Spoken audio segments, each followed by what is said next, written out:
Vivid verses. My daughter calls them uncles, which is the kind of thing 5-year-olds do, assigning permanent titles to temporary people, because the alternative, explaining serial disappointment to a child, takes more energy than anyone has at 6 in the evening on a weeknight. "Where's Uncle Theo?" she'd asked me a month ago, and I'd said he wasn't coming around anymore. And she'd nodded like this was simply weather, something that happened and then was followed by other weather. Tonight, there's no uncle at all. Just my sister, alone again, sitting across from our parents' good china with the particular posture of someone daring the room to mention it. "Pass the rice," she says, and I do. And I watch her take exactly enough to make a point about portion control she hasn't been asked about. I've learned to read my sister the way I read everything else, as a system with inputs and outputs, patterns that repeat because nobody's interrupted them. She'll mention the gym in the next 2 minutes. She'll find something about my daughter's hair to comment on.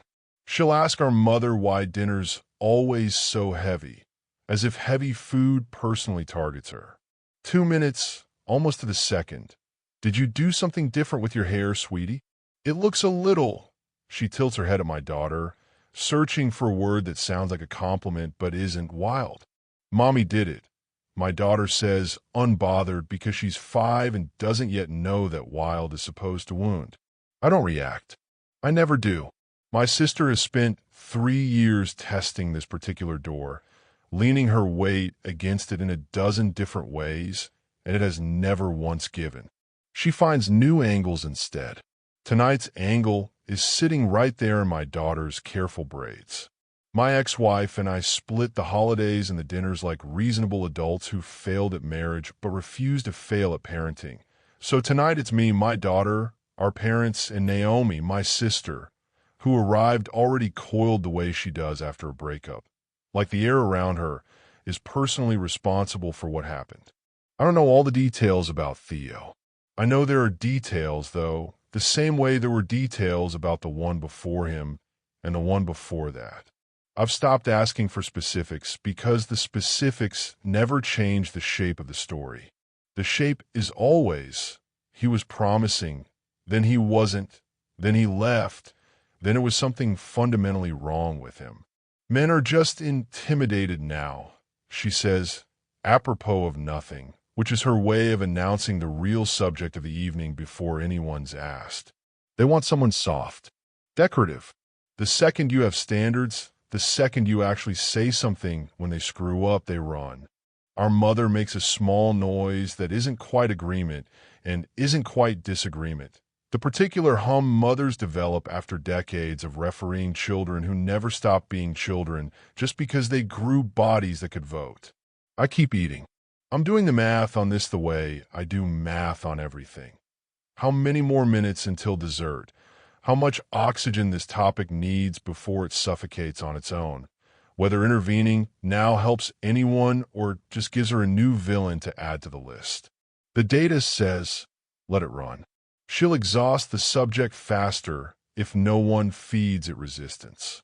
My daughter, who has been quietly destroying a dinner roll with the focus of someone defusing a bomb, looks up. Why do all the uncles go away? The table does the thing tables do, a half second where every adult present recalibrates, deciding who's going to field this, deciding whether the honest answer or the kind answer wins. Sometimes people just don't work out, sweetheart. Our mother says fast, smooth, the practiced redirect of someone who's been managing this family for 40 years. But my daughter isn't finished. She's not being cruel. She's working from the only data she has, which happens to be data I gave her, because she once asked me directly, the way kids ask things without strategy, just hunger for an answer, why Uncle Theo stopped coming, and I told her something true and simple because I don't lie to her, even when lying would be easier. Daddy says you're mean to them, she tells her aunt, entirely without malice, the way she might report that it's raining outside. And they get tired of it. Silence. Not the comfortable kind. The kind where you can hear the refrigerator humming in the next room. I watched my sister's face do several things in quick succession. First, blankness. The brain try to process an input it has no script for. Then color, rising fast along her jaw. Then something that might have been the beginning of a laugh. The disbelieving kind, except it never finishes becoming one. Because here's what I know, watching this happen in real time, a 5-year-old has just said, without any awareness of the weight behind it, the exact sentence every man who's ever dated my sister has thought and never said aloud. Not because they lacked the courage, though some of them probably did, but because saying it costs something. It invites a fight nobody wins. It's easier to just leave and let her construct whatever story lets her sleep at night. My daughter has no investment in winning anything. She just answers a question. That's what makes it land. That's what makes it impossible to argue with. Even though arguing is clearly what my sister's whole body wants to do, I can see it gathering in her shoulders, the inhale, the look she's about to throw at me. I get there first, but not with words. I just look at her. Steady. Not smug, not soft.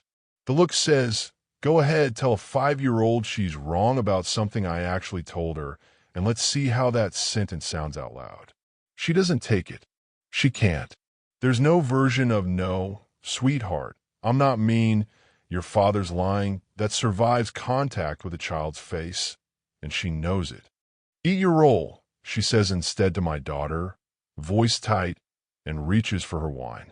Our father clears his throat and starts talking about the weather forecast for next week with the desperate enthusiasm of a man defusing a different kind of bomb. I let him. I'm not interested in extending the moment. I got what the moment gave me for free. I didn't even have to ask the question, just live long enough to be in the room when someone else asked it for me. My sister doesn't speak to me for the rest of dinner. This is not unusual after she's been confronted with something true. She treats silence as a weapon, as though withholding her voice will make me anxious enough to apologize for something I didn't do. I finish my food. I help clear plates. I let my daughter show our parents the drawing she made at school. A 4-legged creature she insists is a horse, but which our father diplomatically calls very creative. And I do not look at my sister again until she corners me in the kitchen while I'm rinsing a serving dish. You talk about me to her, she says. Not a question. An accusation dressed as a fact. She asked why Theo stopped coming around. I told her the truth. I keep my voice level, the same register I'd use explaining a routine decision, because that's exactly what it is to me. I don't lie to my kid to protect anyone's feelings, including yours. The truth. Her laugh is short, ugly at the edges.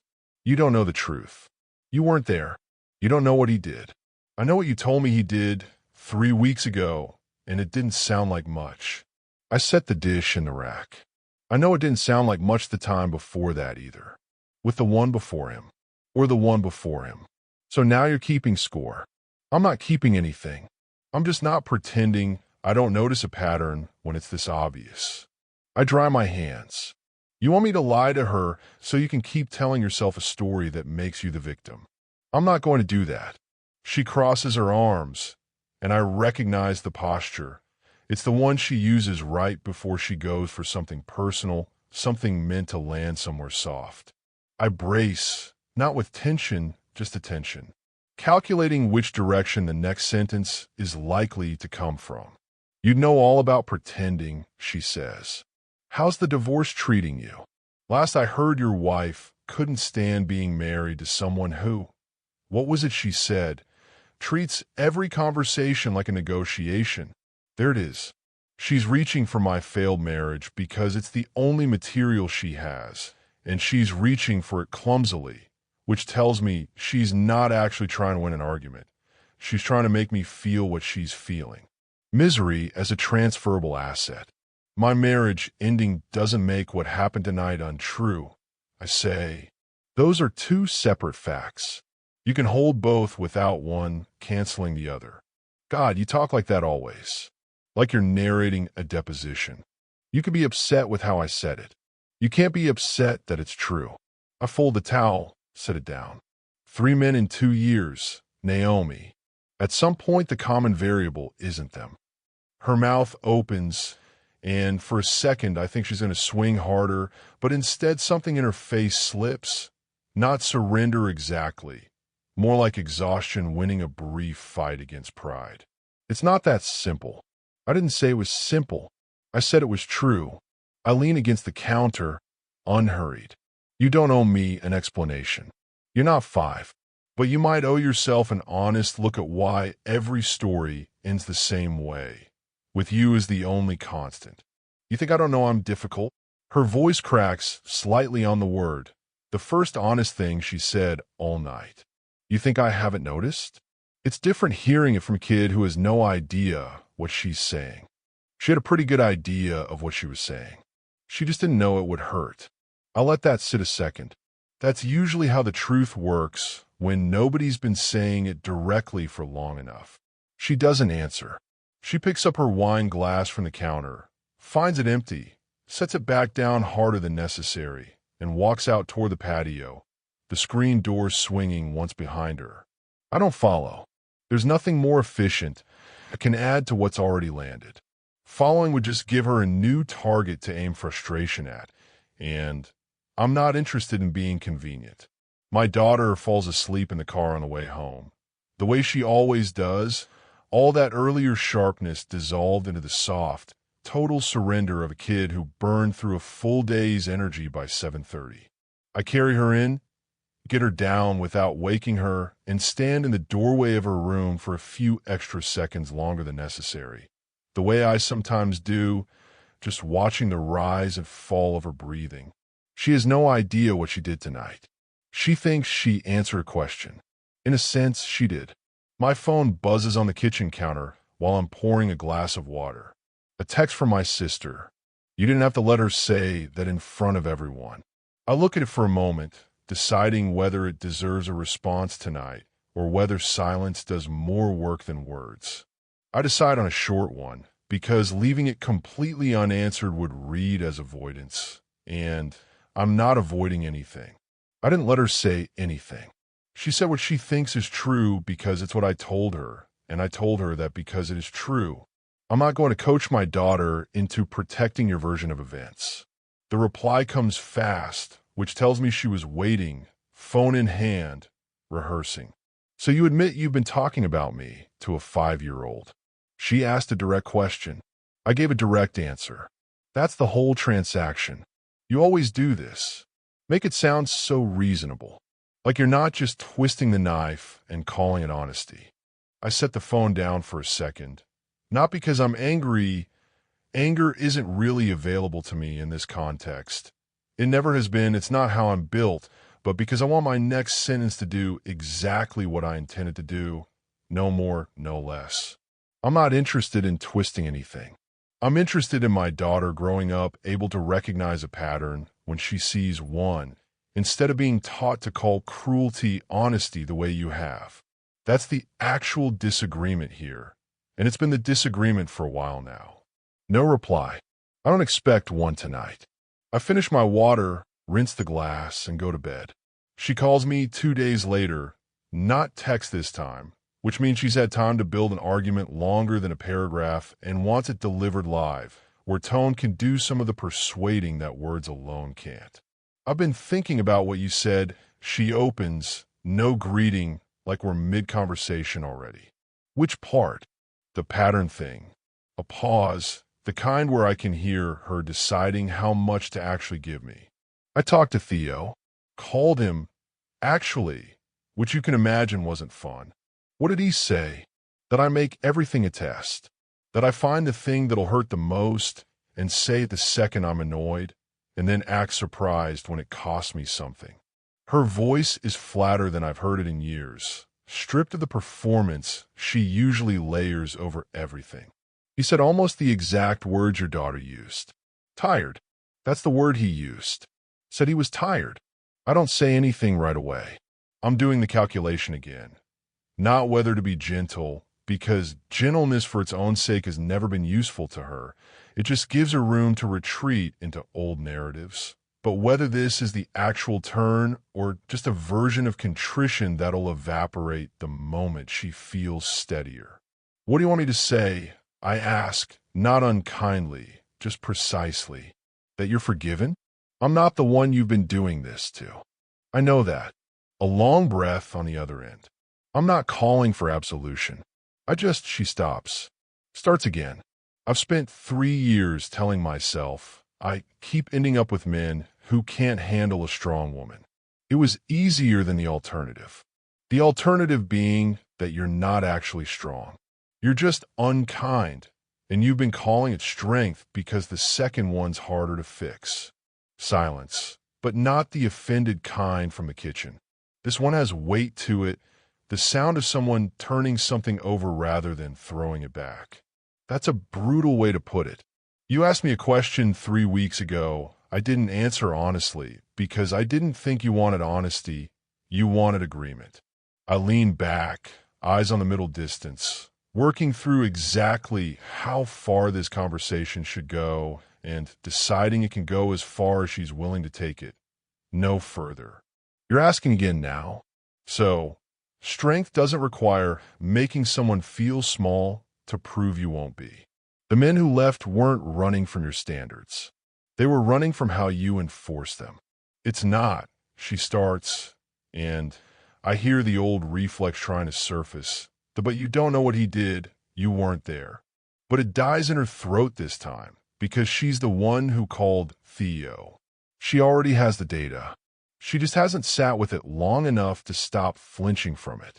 You don't have to fix this on the phone with me. I say, you're not going to. But you asked, and I'm not going to lie to you the way I won't lie to your niece. That's not something I'm willing to bend on, for you or anyone. I know, quiet, smaller than I've heard her in a long time. I keep replaying her face, her saying it like it was nothing, like it was just a fact, not an attack. It wasn't an attack. That's the whole point. She doesn't have an angle. She doesn't have 3 years of resentment loading the sentence. She just told you what she'd heard, plainly, the way kids do, and it hit harder than anything an adult could have said because there was no defense built for it. I pause. You've gotten good at surviving arguments. You haven't gotten good at hearing things that aren't arguments at all. She exhales long, and for a second, I think she might actually cry, though she'd never let me hear happen. Not directly. I don't know how to just stop being like this. You start by noticing the moment before you say the cutting thing. That half second where you already know it's going to land somewhere soft, and you choose it anyway because it feels like control. I say this evenly, no triumph in it, because there isn't any triumph here, just a fact laid flat on a table. Nobody else can do that part for you. Not me, not Theo, not whoever comes after him if you don't. That's very clinical of you. It's accurate. Those aren't always different things. I almost smile, despite the conversation, because some part of her old sharpness is still intact, even now, even softened by this rare moment of actually looking at herself. You'll be fine if you decide to be. You've never lacked the ability to read a room. You've just been choosing what to do with it. She doesn't say anything else for a few seconds. Then, tell her I'm not mad at her. I don't want her thinking she did something wrong. She doesn't think that. She's 5. She's already forgotten the whole thing happened. Which is mostly true. When I asked her the next morning if she remembered the dinner, she only remembered the part where she beat our father at a card game after dessert. But I'll tell her you said hi. That's not the same thing. It's close enough for a 5-year-old. I check the time, aware the conversation has reached its natural edge, the place where continuing just repeats what's already been said in slightly different words. You going to actually sit with this? Or is this the call you make so you can tell yourself you tried? A pause, longer this time, and when she answers, there's something steadier in it than there was at the start. I don't know yet. I think I'm going to try and find out. That's a better answer than I expected. Don't get used to it. Wasn't planning to. And I mean it, not because I doubt her capacity to change, but because I've learned with her specifically that the only thing worth tracking is what actually happens next, not what gets promised on a phone call made 2 days after a moment of humiliation. Promises made in the heat of exposure tend to cool fast once the exposure fades. We hang up without anything resolved in the way people mean when they say resolved. No tearful reconciliation, no dramatic turn. Just a door that's opened slightly wider than it was a week ago. And whether she walks through it is entirely a function of decisions she hasn't made yet, decisions I have no leverage over and don't particularly want. 3 weeks later, she shows up at my place on Saturday afternoon, unannounced, which is unusual enough that I clock it before she's even out of the car.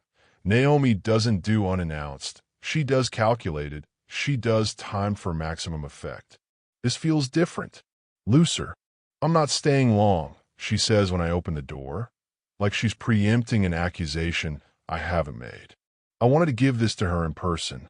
She's holding a book, some illustrated thing about horses, the kind with thick cardboard pages and a glossary in the back for kids who are starting to read on their own. My daughter, predictably, materializes the second she hears her aunt's voice, drawn by some sixth sense kids have for the arrival of gifts. I heard you like horses, Naomi says, crouching to her level, voice softer than I've heard it directed at a child in longer than I can remember. I thought you might like this one. It's got a girl on a horse on the cover and everything. My daughter takes the book with the gravity of someone accepting a diplomatic gift, flips immediately to a page with a picture of a foal, and announces, "That's a baby one." Then she's gone, off to show our living room rug the new acquisition, leaving the two of us standing in the doorway with the residue of the moment between us. That was nice, I say. Not effusive, just accurate.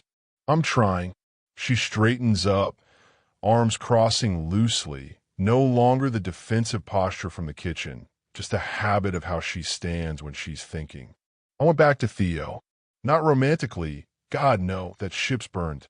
Just to apologize properly. For real, not the kind where I make it about how he didn't understand me. How'd that go? About how you'd expect. He was polite, distant, didn't owe me forgiveness and didn't pretend to give it. She shrugs, and there's something almost peaceful in the gesture, the absence of the old need to spin the outcome into something more flattering. I didn't do it expecting him to feel better. I did it because I needed to hear myself say it out loud to someone who actually lived it. That's a start. Don't get sentimental on me. But there's no real edge in it, just the shape of an old joke between us, worn soft from use. I'm not fixed. I want to be clear about that.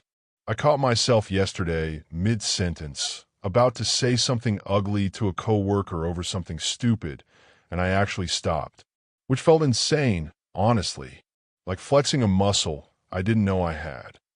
That's most of it, though. Noticing the half-second before. You said that on the phone. I've been thinking about it more than I'd like to admit. She glances past me, toward the living room, where our daughter's narrating something to the horse book in a voice clearly meant to be the horse's. She really doesn't remember, does she? Not really. Kids don't carry things the way we do. They say the thing and move on to the next thing. We're the ones who keep replaying it. I lean against the doorframe. You might want to thank her for that, eventually. Not now. Just eventually, when she's old enough to understand what she actually did. What did she actually do? Naomi asks, and there's something genuinely curious in it, not rhetorical. She told you something true without any of the baggage that usually comes attached to truth. No resentment, no agenda, no scorekeeping. Just the fact plain, the way facts are supposed to sound before adults get involved and start sanding the edges off for comfort. I shrug. You couldn't fight that. There was nothing to fight. That's probably the only reason it worked when nothing else did. She's quiet for a moment, processing this the way she processes most things now, slower than before, less reflexive. I used to think honesty was the thing I was good at. I just said what other people were too scared to say. You said what hurt the most. That's not the same as honesty. Sometimes it overlapped, but the aim was different. I say it without weight, just laying it down the way I note any other fact. Honesty doesn't need to wound to be true. You can tell someone something hard without making it a weapon. That's the part you skipped. I'm working on the part one skipped. I believe that. And I do, mostly with the caveat I always carry about her. Belief contingent on continued evidence, not promises. Doesn't mean I'm going to stop being direct with my kid about what I see, though. Even with you in the room. I wouldn't ask you to. She says it firmly, like she means to mean it. I think that's actually the only reason I'm standing here. Because you didn't soften it for my sake. Everyone else has been softening things for my sake for years.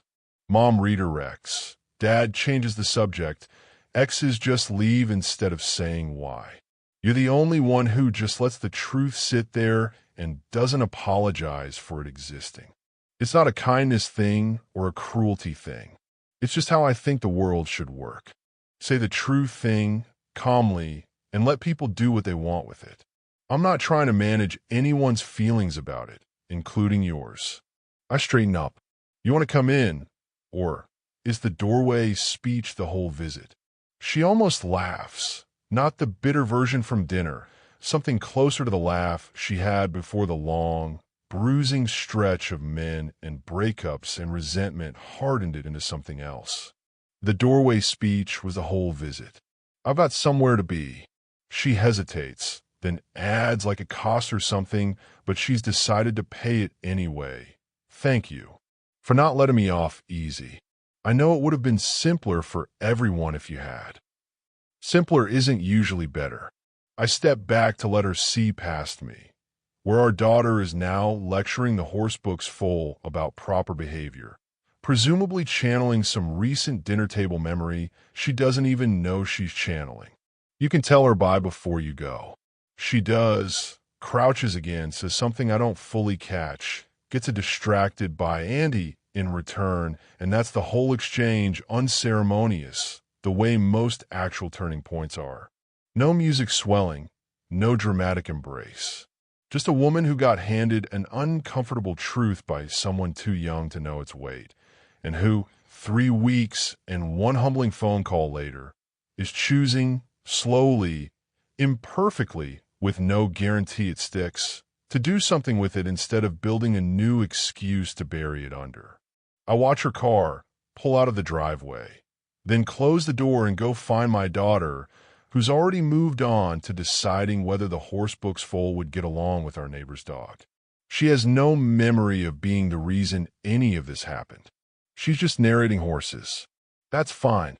She doesn't need to remember it to have done it. Some of the most important things people say are things they forget the second they've said them, while everyone left in the room spends weeks taking them apart, turning them over, trying to figure out how something so small managed to land so completely. I don't say any of that to her. I just sit down next to her on the rug, pick up the book she's set aside, and ask her to tell me about the horse. Thanks for listening.